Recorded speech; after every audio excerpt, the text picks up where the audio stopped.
Hitech city పక్కకు ఆనాడు సంపాదించిన మన భూముల్ని 100 కోట్ల ఎకరం చొప్పున అమ్ముకున్నాడు.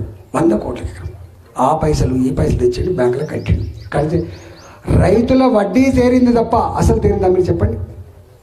అంటే ₹1,00,000 రుణమాఫీ ఈ తురుంకాని ముఖ్యమంత్రి చేయనప్పుడు ఈ ముఖ్యమంత్రి పిట్టల ధరలు లెక్క మాట్లాడి రేవంత్ రెడ్డి 2 లక్షల రుణమాఫీ చేస్తాడు. నమ్ముతామే మనం? ఇవాళ ప్రజలు కూడా ఆలోచన చేయండి.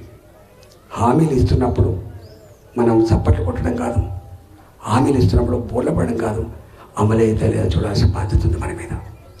ఇవాళ నేను అంటున్నా, ఒకవేళ కనుక రేవంత్ రెడ్డి 2 లక్షల రూపాయలు అమలు చేయాలని కోరుతున్నాను రైతుల పక్షాన, నేను కాదంటలేను. కానీ అమలు చేయగలిగే దమ్ము సత్తా ఈ ఆర్థిక వ్యవస్థకు లేదు. గుర్తుపెట్టుకోండి. 34,000 కోట్లు ఇవ్వాలి. చాలామంది అనుకుంటారు 2 లక్షల కోట్ల బడ్జెట్ కదా, ఇవ్వచ్చు కదా.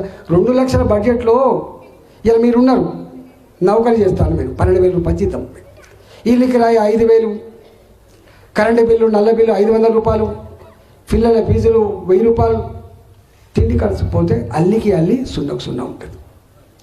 గత రాష్ట్ర ప్రభుత్వానికి కూడా వచ్చిన పైసలలో జీతభత్యాలు పోగా, పెన్షన్లు పోగా, ఖర్చులు, బియ్యం ఖర్చులు, ఈ ఖర్చులు పోగా ఏం మిగిలదు. 5,000 కోట్లు 10,000 కోట్లు ఉంటే ఎక్కువ సంవత్సరానికి. 5,000 కోట్లు లేని ఈ రాష్ట్రంలో 35,000 కోట్లు ఒకేసారి ఇస్తా అంటే ఎట్లా నమ్ముతాం మనము? 100 రోజులకి విమర్శించాలని చెప్పి విమర్శించలే, కానీ అమలు కానీ హామీలు ఇచ్చి ఇలా దొడ్డిదల ముఖ్యమంత్రి కావచ్చు.